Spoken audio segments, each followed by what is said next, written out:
Bonjour à tous, je me présente à nouveau à Alexis Dumas, ancien athlète au CNEPH, maintenant membre du CA.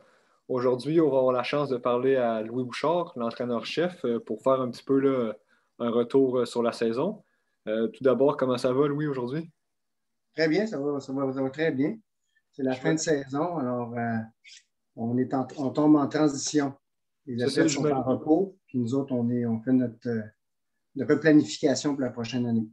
exact. Puis, j'imagine qu'il y a quand même beaucoup de choses à tirer de cette année-là. Tout d'abord, parle-nous peut-être un peu rapidement de les athlètes à quelle course ils ont pu participer là, durant l'hiver. Ben, cette année, le circuit canadien a été annulé complètement. Fait que ça a été notre défi à nous au centre de garder la motivation pour nos athlètes. Mais ceux qui pouvaient aller en Coupe du Monde ou au Championnat du Monde, ils ont pu y participer. Même si pour eux, le circuit était vraiment écourté quand même, ils ont quand même participé au plus important, qui est le Championnat du Monde, puis quelques Coupes du Monde. Fait que ça a été fantastique pour eux. Puis je pense que, évidemment, que pour ce groupe-là, là, c'est un élément de motivation là, important pour eux là, cette année, c'est sûr. Puis justement, pour les athlètes qui ont dû rester au Québec, quel genre d'hiver ils ont pu avoir, là? Est-ce qu'il y a quand même eu des options Écoute, intéressantes? Écoute, Alexis, c'est un peu comme l'été, dans le fond. On a fait un peu, même si l'été, il n'y a pas de circuit de course, on a créé notre fameux circuit de course estival. Puis ça nous a permis de recréer la même affaire pendant l'hiver. Fait qu'on était prêts parce qu'on avait déjà finalisé un beau circuit estival de compétition en ski à roulettes. Fait qu'on on s'est dit, bon, ben garde, le calendrier est annulé. Notre objectif, c'est quoi? C'est de s'assurer de ne pas ralentir le développement d'aucun de nos athlètes. Fait qu'on a reproduit un calendrier de course qui est similaire à ce qu'eux auraient vécu dans une saison normale. Fait que c'était le fun. C'est pas parfait, mais c'était quand même, ça a contribué à maintenir tout le monde. Ouais, c'est ça, j'imagine aussi que le défi, c'était garder la motivation élevée pour ceux qui n'allaient pas avoir d'événements officiels, dans le fond, durant tout l'hiver, là. Oui, vraiment, c'est ça qui était le défi tout l'hiver. Puis malgré qu'on avait un circuit de compétition, si on veut, à la bonne franquette, là, avec un groupe très, très restreint, là, de 8, 10, 12 athlètes maximum, tout dépendant là, des restrictions pendant l'hiver. Malgré ça, il reste que ça n'a pas été une saison euh, motivante au maximum quand même. Je pense qu'on a réussi à maintenir, mais c'est pas comme si tu as une saison de compétition où tout le monde est excité, tout le monde s'est entraîné pendant 8 mois, puis que là, ils ont l'opportunité de réaliser leurs objectifs, puis de s'exploiter au maximum. Tu sais, c'est ça le but, hein? Tu t'entraînes 8 mois de temps, puis après, tu veux vraiment avoir les occasions devant toi pour t'exprimer. Là, tu sais. Ouais, c'est certain.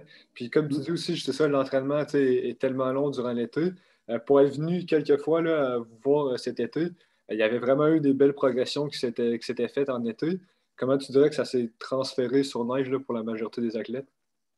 Ben, pour ceux de la Coupe du Monde, bon, évidemment, eux, ils ont eu la chance, puis ça leur a permis de garder la motivation en sachant qu'en janvier, février, ils se ramasseraient en Coupe du Monde puis au Championnat du Monde.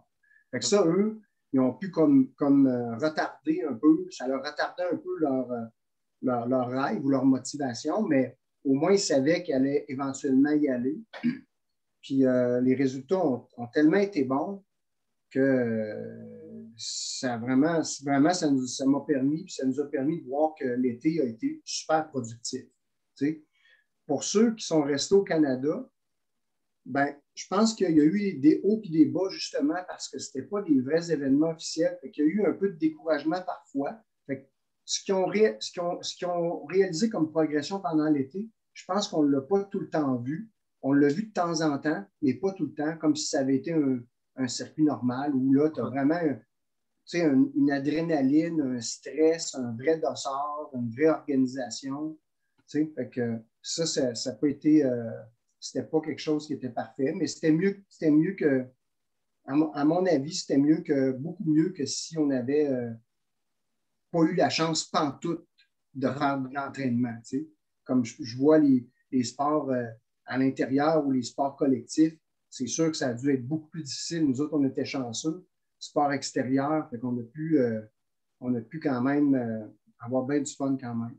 Oui, puis c'est ça, puis comme tu dis aussi, il y a eu les courses, mais pas au Canada. Fait que j'imagine pour toi, en tant qu'entraîneur, ça doit être différent aussi de tout le temps être comme à distance avec ceux qui coursaient officiellement là, en Europe. Tu n'as pas vécu de vraie fin de semaine de course non plus en tant que coach. Là. Non, c'est sûr. Nous autres aussi, les coachs, on a hâte de revenir là, c'est certain, parce que nous, on vit le même cycle. On vit des défaites comme des succès. Puis les émotions viennent avec. Fait que notre courbe elle varie beaucoup. Mm-hmm. Puis on est habitué à ça. Puis c'est sûr quand ça fait si longtemps comme moi qui est dans ce milieu-là, ben on est habitué à vivre avec ça. Fait que c'est sûr que c'est un manque aussi pour moi. J'aime ça, cette adrénaline-là. J'aime ça, tu te lances un petit peu c'est tout ce que tu as travaillé pendant l'été comme entraîneur, mais tu le vois là aussi, puis tu peux l'évaluer. Là, on a pu l'évaluer vraiment pour ceux qui sont allés en Coupe du Monde, mais au Canada, ça n'a pas été une évaluation parfaite. Mais j'ai hâte que ça revienne comme avant, c'est sûr. Ah, j'en doute pas. Tantôt, on a parlé comme rapidement des résultats. Là. Si tu peux faire peut-être un résumé rapide des meilleurs résultats qu'il y a eu cet hiver là, au centre. Bien, dans le fond, ceux qui sont allés, qui ont eu des vraies compétitions, bien, on a eu Sandrine et Antoine Cyr qui ont vraiment performé à un très haut niveau. Là. Sandrine qui a réussi à faire régulièrement à peu près à toutes ses épreuves dans les 30 meilleurs, parfois dans les 25 meilleurs et très proche du top 20. Fait que c'était vraiment fantastique comme résultat. Puis surtout motivant pour la prochaine année qui est l'année olympique. Pour Antoine, c'est la même chose aussi, le même genre de résultat dans le sens où il s'est positionné dans les 30 meilleurs, même 25 meilleurs aussi à un certain moment donné. Alors ça aussi, c'est bon, surtout à son âge. Antoine, c'est un jeune qui est encore 23 cette année. Fait que c'est un bon positionnement à cet âge-là. Ça veut dire que tu peux espérer là, dans quelques années là, jouer avec les 10 meilleurs là, régulièrement sur la Coupe du Monde quand tu as cet âge-là, à ce niveau de performance-là. Ça, c'est vraiment bon. Après, ben, dans une équipe, tu en as toujours comme je pense que Philippe puis Laura, c'était leur première expérience. Philippe Boucher puis Laura Leclerc. Première expérience en Coupe du Monde. Je pense c'est un passage obligé, surtout avant les Jeux olympiques. C'est un peu plus difficile pour eux. Ils l'ont mentionné aussi là, dans les médias sociaux. Là. Je pense que c'était une belle expérience. Mais quand tu ne performes pas à 100%, ben, les voyages sont un peu plus longs, c'est un peu plus difficile. Mais en même temps, tu retires certains apprentissages de ça. Puis souvent, ces athlètes-là sont capables de tourner ça vers un élément de motivation pour la prochaine année. C'est rare, les athlètes, là, ils passent par des fois une démotivation parce que les performances ne sont pas 100% là, mais souvent, tu te sers de ça pour devenir encore plus motivé la saison qui suit. Oui, c'est ça, je pense. C'est bon. ça qui fait l'habitude des athlètes de haut niveau, surtout. Ouais. Laura et Philippe qui ont quand même une bonne expérience, sont habitués de rebondir et tout. Fait que c'est une bonne chose pour justement, comme tu mentionnais, l'année olympique qui s'en vient. Ça a permis d'avoir une expérience là, qui pousse encore plus pour l'année suivante, je pense bien. Là. C'est ça. Puis, tu sais, sur les 5 filles, Laura est quand même de beaucoup plus jeune que les autres qui étaient là. Tu sais, Sandrine, Daria, les autres filles sont toutes au-dessus de 25-26 ans. Laura, c'est une athlète qui a 23 ans. Même chose pour Philippe. C'est des athlètes qui sont jeunes. Fait que je pense que c'était bon pour ça. Après, au niveau junior, ben, on a eu Olivier Léveillé, Liliane Gagnon, puis Félix-Olivier Moreau, qui ont participé au championnat du monde junior. Là, je pense que les gens ont vu, là, c'est sûr qu'il y a eu une performance exceptionnelle de la part d'Olivier Léveillé, là, sa 3e position, qui est vraiment exceptionnelle. Là, ça faisait quand même depuis Alex là, Harvey, c'était le seul homme qui avait réussi un podium au championnat du monde junior. C'est sûr que c'est vraiment le fun de voir ça. Ce qu'on sait tout le temps là-dedans, c'est un peu comme Alex quand il était jeune à cette époque-là. ce que tu sais, ce que tu vois sur le terrain, c'est que tu sais que l'athlète peut se fixer comme objectif de dire, ben moi, j'aimerais jouer parmi les top 15, top 10. C'était vraiment ça l'objectif d'Olivier. Mais quand tu commences à dire ça, que tu veux viser en ski de fond, dans notre sport, c'est comme ça. Quand tu veux viser les top 10, ben c'est parce que si tu arrives sur une journée, tout s'aligne, tu peux faire un podium. Ah, tout à fait. C'était la même chose à l'époque avec Alex. Il était rendu là, il était rendu de se fixer un objectif comme finir parmi les 10 meilleurs. Mais tu peux arriver une journée où tu es 10e, puis ce qui est exceptionnel aussi, mais si tout s'aligne, tu peux être 3e comme Olivier. C'était fantastique pour lui. Effectivement, très motivant. Parle-nous peut-être un peu de Oui. comment tu as appris la nouvelle, là. Est-ce que tu as regardé la course live ou c'est par la suite que tu l'as su? Non, moi, je regarde, je regarde les courses vraiment tout le temps en live parce que je ne suis pas capable de les regarder en rediffusion. Je n'ai pas autant de thrill, là. Surtout que cet hiver, je n'avais pas mon adrénaline de coach. Fait que ça me permettait, déjà à 2 heures du matin, quand c'était à 3-4 heures, déjà, je ne dormais plus, là. C'était comme si j'étais en préparation de course, moi aussi, là. Ouais. Moi, c'était mon plaisir. Fait que je l'ai vécu live. Puis je l'ai vécu à chaque seconde, là, en le regardant à la télé, puis sur le live timing en même temps. Là. C'était super. J'imagine aussi que tu pu parler rapidement avec Olivier directement par la Quand même suite. assez rapidement, parce que, tu sais, étant donné que ça faisait longtemps que j'étais avec tous ces collègues-là sur la Coupe du Monde. Fait que, on est en relation constante, là, encore. C'est des bons amis. Fait que pour moi, c'est facile. On est sur les mêmes groupes de WhatsApp, si on veut, là, Ouais. de staff. On a gardé les mêmes groupes, même si je ne suis plus là. Puis, fait que c'était rapide d'avoir une communication avec les staffs. Puis avec Olivier aussi. Aujourd'hui, avec ça, là, c'est facile de se rejoindre rapidement. Fait que c'était vraiment, vraiment le fun à voir. C'est motivant pour tout le monde au Québec. Ouais, j'imagine que justement, pour les athlètes qui étaient encore à Québec, puis que là, justement, il y avait un hiver un peu plus, avec pas des événements officiels, ça a dû faire une bonne dose de motivation pour tout le centre, en fait, là. Ah oui, c'est sûr, c'est sûr. Ça fait que les gens y croient. C'est toujours ça, hein?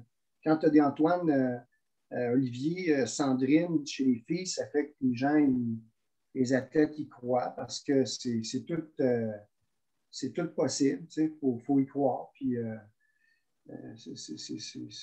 c'est comme ça. Chez les autres aussi, là, au Mondiaux Junior, ont montré Oui. quand même une belle Oui. amélioration. Après, dans la même catégorie, dans le fond, chez les hommes juniors, tu as eu Félix-Olivier Moreau, qui a vraiment fait des très, très bonnes performances aussi. Là, 38e, de mémoire 38e puis 31, je pense, ou 32. Tu sais, quand tu joues dans les. Tu sais, il y a au-dessus de 100 participants, hein, au championnat du monde junior. En fait, pour la catégorie d'âge, c'est probablement le plus gros championnat mondial parce que même, tu sais, je veux dire, la catégorie olympique ou senior, oui, c'est la catégorie olympique, tout ça, mais il y en a toujours qui font des choix différents là, quand tu deviens jeune adulte. Il y a des potentiels qui quittent. Tu sais, il y a beaucoup de. Puis il y a un petit peu moins de nombre. Mais au niveau junior, c'est vraiment une pleine catégorie où les athlètes n'ont pas encore fait de choix de vie. Alors, la profondeur est très grande. Tu sais, il y a au-dessus de 100 juniors dans le monde qui participent. Puis quand tu fais 30e, là, c'est vraiment une performance qui est exceptionnelle là, aussi. Fait que, on parle d'Olivier, mais Félix-Olivier Moreau, il est 1 an plus jeune aussi, il est encore junior. Fait que, lui, ça lui permet de voir que dès l'année prochaine, il peut jouer avec les top 20. Là. Normalement, quand tu fais dans les 30 comme ça, ben là, tu te dis l'année d'après, tu veux rester aussi, pas conservateur, mais être logique dans ta progression. Puis tu te dis, ben écoute, si je peux faire dans les 20 meilleurs, ça serait mon objectif. Puis c'est ça qui va être logique pour Félix Olivier. Ouais, c'est ça. Il y a des bonnes marges de progression possibles aussi là, à cet âge-là. Fait que c'est vraiment excitant pour ça. Oui, vraiment. C'est ça qui est le fun. Puis ensuite, il y avait Liliane Gagnon chez les juniors, qui avait participé l'année passée aussi à très jeune âge, là, parce qu'il lui reste encore une autre année junior cette année. Fait que, elle a bien performé aussi. C'était pas un championnat, je dirais, parfait pour elle comparativement à l'année passée. Elle a eu un championnat un petit peu plus difficile, mais je pense que en conclusion aussi, il ne faut pas oublier que notre groupe, l'autre chose que je trouve assez exceptionnelle pour notre groupe cette année, c'est face à la pandémie, c'est qu'il faut se rappeler aussi qu'on n'a pas eu un mois de novembre facile. Tu sais, avec tout ce qui nous est arrivé, on était en quarantaine, toute l'équipe à Canmore, parce qu'on était malchanceux. Il y a quelqu'un qui a eu le COVID, puis tout le monde l'a eu pratiquement. Fait que sur 13 athlètes, là, tout le monde l'a eu pour la plupart. Fait qu'on était en quarantaine, donc ça a stoppé l'entraînement. Même si on avait fait attention, écoute, on sait, là, ce virus-là, il arrive, là, il arrive de toutes sortes de façons. Fait que même si les précautions étaient là, fait que ça n'a pas été facile de reprendre l'entraînement suite à ça parce qu'il a fallu suivre un protocole qui était quand même assez long. Fait que ça a retardé les athlètes dans l'entraînement. Puis il y en a certains parmi eux qui ont eu une reprise plus facile, d'autres ont eu une reprise plus difficile. Puis je pense que dans le cas d'Iliane, c'est un peu entre autres aussi cette conclusion-là, peut-être aussi même pour Laura. Puis Philippe, là, après discussion, tu sais, la reprise a été plus difficile pour tous ces trois-là. Puis ça a peut-être été un élément là, pour ces championnats-là. Mais tu sais, en même temps, il n'y a rien qui presse non plus. Il faut vivre l'année comme elle est. Puis l'année prochaine, Liliane va se reprendre. Là, mais c'était quand même pas désastreux non plus. Elle a fait comme autour de 40e dans sa course de ski. Puis elle a fait un petit peu moins bien que l'année passée. Mais c'est quand même très bon. Encore là, je le répète, quand tu es dans les 30-40, l'année suivante, là, tu peux faire une bonne progression déjà dans les 20 meilleurs. Alors, c'est vraiment, vraiment bien. C'est certain. Si on parle de mon expérience à moi pour être passé là, moi, je pense que j'avais fini 46e à ma première année, puis 18 l'année suivante. Là. Fait que c'est très possible. Oui, très, très possible. Puis aussi, c'était bon. comme tu le mentionnes, c'est certain aussi avec l'année qu'on a eue, ça a mis des défis supplémentaires. Là. Fait que juste voir le nombre d'athlètes, je pense, du centre qui ont eu l'occasion de courser puis de performer, déjà là, c'est vraiment, vraiment encourageant pour l'équipe. Oui, vraiment. Ouais, c'est vraiment encourageant. Je pense que tout le monde va aborder la saison d'entraînement avec beaucoup, beaucoup de motivation, je pense, pour l'année olympique. Ouais, j'imagine que justement, déjà là, à l'été, on avait assez des nouvelles formules, comme tu disais, le circuit estival de course qui a eu lieu. As-tu l'impression que justement, il y a eu des nouvelles idées qui sont faites durant cette année qui vont être c'est sûr qu'on va maintenir ça. Nous, moi, je trouve que c'était un succès, c'est stimulant. Je réalise qu'au cours de l'année, il y a une monotonie qui s'installe dans l'entraînement. Mais tu sais, tu dis, bon, mais garde, c'est ça qu'il faut faire comme travail. Tu sais, avec les années, tu dis, bon, mais garde, c'est ça qu'il faut passer par là. Fait que oui, il y a une monotonie, mais c'est ça que ça prend. Mais je pense que l'été passé, ça nous a permis de voir que même si oui, il faut répéter le geste longtemps, puis souvent, puis c'est ça qui fait que ça devient monotone dans l'entraînement pour être prêt pour l'hiver, ben, il y a peut-être des façons de faire comme un circuit de compétition, comme on a fait, pour essayer de changer un peu le stimuli, puis d'amener ça un peu plus le fun, puis stimulant, si on veut. Oui, c'est ça. Donc, finalement, il va y avoir eu cet aspect-là un peu positif de repenser les choses là, qui a amené des nouvelles idées encore mieux pour l'avenir. Oh oui, vraiment. Oui. Parce que dans le fond, en bout de ligne aussi, ce qui est le fun, même si tu n'es pas prêt à 100%, mettons au mois de mai, au mois de juin, au mois de juillet, c'est pas grave. C'est le fun. C'est des compétiteurs. Ils sont là. S'ils se rendent au Centre national, c'est parce que eux, ce qu'ils veulent en premier, c'est de compétitionner. Fait que, oui, ils veulent s'entraîner, mais avant tout, s'ils veulent compétitionner. L'entraînement est un passage obligé, mais il n'y a rien qui empêche que même si tu n'es pas prêt, de faire une course d'entraînement, puis de t'évaluer, puis d'en faire quelques-unes, puis un peu plus que par le passé, ben, ça fait qu'au niveau mental, je pense que tu maintiens ta motivation un peu plus, surtout en ski à roulette. Là, tu sais, Alexis, là, c'est le commentaire de tous les athlètes là, dans notre sport. Le ski à roulette, vous en faites beaucoup, puis vous répétez le geste énormément parce que c'est un sport d'endurance, puis c'est ce que notre sport demande en termes d'exigence. Alors, tu sais, il faut changer un peu le mal de place de temps en temps. Ouais, c'est ça. Tu sais, pour les athlètes, c'est quasiment un petit bonbon, là, leur donner une course puis l'occasion de vraiment pousser la machine à fond. C'est quasiment un bonus là, qui peut. Fait que c'est super, super intéressant de rajouter ça dans l'été. Là. Oui, oui, oui. Ouais, puis ça a marché au point où des fois, on a eu des athlètes qui se sont un petit peu, tu sais, un petit peu pas chicanés, là, mais L'intensité a monté. Là.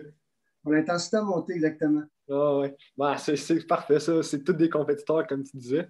Ben, merci, ça a vraiment fait un beau retour de l'hiver. Puis là, tu le mentionnais au standing sur une année olympique. Fait que j'imagine que là, les attentes sont grosses pour l'hiver prochain. Oui, ben oui, c'est sûr.